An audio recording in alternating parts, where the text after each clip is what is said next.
2026 SSC GD constable ನೋಟಿಫಿಕೇಷನ್ಗಾಗಿ ಯಾರೆಲ್ಲ wait ಮಾಡತ್ತಿದ್ರಿ, online application ಈಗಾಗಲೇ start ಆಗೈತಿ. ಡಿಸೆಂಬರ್ 1ರಿಂದ ಡಿಸೆಂಬರ್ 31 ತನಕ ಆನ್ಲೈನ್ ಅಪ್ಲಿಕೇಶನ್ ಹಾಕ್ಬೋದು. ಇದುವರೆಗೂ ಯಾರೆಲ್ಲ ಆನ್ಲೈನ್ ಅಪ್ಲಿಕೇಶನ್ ಹಾಕಿಲ್ಲ, ಆ ಅಪ್ಲಿಕೇಶನ್ ಹಾಕಬೇಕಾದ್ರೆ ನಾನು ಹೇಳುವಂತಹ ಈ ತಪ್ಪುಗಳನ್ನು ಮಾಡಬೇಡಿ. ಯಾಕಂದರೆ ಎಕ್ಸಾಮ್ ಬರೆಯೋದಕ್ಕಿಂತ ಇಂಪಾರ್ಟೆಂಟು ಆನ್ಲೈನ್ ಅಪ್ಲಿಕೇಶನ್ ಹಾಕೋದಾಗಿರುತ್ತೆ. ಯಾಕಂದರೆ ನಾಳೆ ನೀವು ಸ್ಕೋರ್ ಮಾಡಿದರೂ ಕೂಡ ಹಾಕಿರೋ ಅರ್ಜಿ ತಪ್ಪಾಗಿದ್ದರೆ ನೀವು ಎಕ್ಸಾಮಲ್ಲಿ ಸ್ಕೋರ್ ಮಾಡಿ ವೇಸ್ಟ್ ಆಗುತ್ತೆ. ಎಲ್ಲರೂ ಕಾಮನ್ ಆಗಿ ಮಾಡೋ ತಪ್ಪೇನಂದ್ರೆ ಎಲ್ಲ ಡಾಕ್ಯುಮೆಂಟ್ಸ್ ತೊಗೊಂಡು ಸೈಬರ್ ಸೆಂಟರ್ದಾಗ ಹೋಗಿ ಕೊಟ್ಬಾರ್ದು, ಆನ್ಲೈನ್ ಅಪ್ಲಿಕೇಶನ್ ಹಾಕಂತೇಳಿ. ಈ ತಪ್ಪನ್ನು ಯಾರೂ ಮಾಡೋಕ್ಕೆ ಹೋಗ್ಬೇಡ್ರಿ. ಯಾಕಂದ್ರೆ ಒಂದು ಸ್ಪೆಲ್ಲಿಂಗ್ ಮಿಸ್ಟೇಕ್ ಆದ್ರೂ ನಿಮ್ದು ಡಾಕ್ಯುಮೆಂಟ್ ವೆರಿಫಿಕೇಷನಲ್ಲಿ ಔಟ್ ಮಾಡ್ತಾರೆ.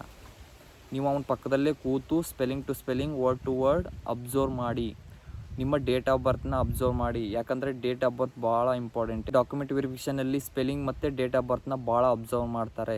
ಒಂದು ಸ್ಪೆಲ್ಲಿಂಗ್ ಮಿಸ್ಟೇಕಿಂದ ಡಾಕ್ಯುಮೆಂಟ್ ವೆರಿಫಿಕೇಷನಲ್ಲಿ ಔಟ್ ಆದವ್ರನ್ನ ನಾನು ನೋಡಿದ್ದೀನಿ ಕಣ್ಣಾರೆ.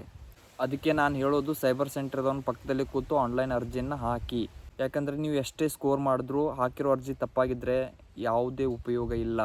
ನೆಕ್ಸ್ಟ್ ಇಂಪಾರ್ಟೆಂಟ್ ಅಂದರೆ ಕೆಟಗರಿ. ನಿಮ್ದು ಯಾವ ಕೆಟಗರಿಯಲ್ಲಿ ಬರುತ್ತೆ, general, OBC, SC, ST, EWS, ಇದರಲ್ಲಿ ನಿಮ್ದು ಯಾವ ಕೆಟಗರಿ ಬರುತ್ತೋ ಅದನ್ನು ಕರೆಕ್ಟಾಗಿ ಹಾಕಿ. ಯಾಕಂದರೆ ಕೆಟಗರಿ ಮೇಲೆ ಮೆರಿಟ್ ನಿಲ್ಲೋದು. ಕೆಟಗರಿ ಭಾಳ ಇಂಪಾರ್ಟೆಂಟು. ನಿಮ್ದು ಯಾವ ಕೆಟಗರಿಯಲ್ಲಿ ಬರುತ್ತೆ ಅದನ್ನು ಕರೆಕ್ಟಾಗಿ ಹಾಕಿ. ನೆಕ್ಸ್ಟ್ ಎಲ್ಲರೂ ಮಾಡೋ ಇನ್ನೊಂದು ತಪ್ಪೇನಂದ್ರೆ ಪೋಸ್ಟ್ ಪ್ರಿಫರೆನ್ಸ್ ಕೊಡಬೇಕಾದ್ರೆ ABCD ಅಂಥೇಳಿ ಸೀರಿಯಲಾಗಿ ಹಾಕ್ಕೊಂಡು ಹೋಗಿಬಿಡೋದು. ಈ ತಪ್ಪನ್ನು ಯಾರು ಮಾಡಬೇಡ್ರಿ. ಯಾಕಂದ್ರೆ ಇದೇ ತಪ್ಪನ್ನು ನಾನು ಕೂಡ ಮಾಡಿರೋದು. ನಾಳೆ ನಿಮ್ಮದು ಸ್ಕೋರ್ ಜಾಸ್ತಿ ಆದರೂ ಕೂಡ ಒಳ್ಳೆ ಜಾಬ್ ಸಿಗಲ್ಲ, ಕಡಿಮೆ ಮೆರಿಟ್ ನಿಂತಿರೋ ಜಾಬ್ ಸಿಗತ್ತೆ. ಒಳ್ಳೆ ಫೆಸಿಲಿಟಿ ಇರೋ ಜಾಬ್ ಸಿಗಬೇಕಂದ್ರೆ ಫಸ್ಟ್ ಪ್ರಿಫರೆನ್ಸ್ ಅದಕ್ಕೆ ಕೊಡಿ. ವೇಕೆನ್ಸಿ ಹೆಚ್ಚಿದಾವಂತ ವೇಕೆನ್ಸಿ ನೋಡಿ ಪೋಸ್ಟ್ ಪ್ರಿಫರೆನ್ಸನ್ನು ಕೊಡಬೇಡಿ. ಯಾಕಂದರೆ ವೇಕೆನ್ಸಿ ಡಿಸೈಡ್ ಮಾಡಲ್ಲ, ನೀವು ಮಾಡಿರೋ ಸ್ಕೋರ್ ಡಿಸೈಡ್ ಮಾಡುತ್ತೆ. ಭಾಳ ಜನ ಕೇಳ್ತಿರ್ತಾರೆ ಈಗಿಂದ ರನ್ನಿಂಗ್ ಮಾಡೋದೇನೆ ಹೆಂಗೆ ಅಂಥೇಳಿ. ನನ್ನ ಪ್ರಕಾರ ಈಗಿಂದನೇ ರನ್ನಿಂಗ್ ಪ್ರಾಕ್ಟೀಸ್ ಮಾಡೋಕೆ ಹೋಗ್ಬೇಡ್ರಿ. ಯಾಕಂದ್ರೆ ಈಗ 100% ನಿಮ್ಮದು ಫೋಕಸ್ ಎಕ್ಸಾಮ್ ಮೇಲೆ ಇರಲಿ. 1 ಮಂತ್ ಟೈಮ್ ಇರ್ತೈತೆ ನಿಮ್ಗೆ ಪ್ರಾಕ್ಟೀಸ್ ಮಾಡೋಕೆ.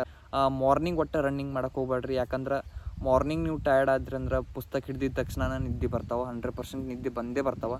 ಯಾಕಂದರೆ ಈಗ ಫಿಸಿಕಲ್ ಟಯರ್ಡ್ ಆತಂದ್ರೆ ನಿಮ್ಗೆ ಓದೋಕ್ಕಾಗಂಗಿಲ್ಲ.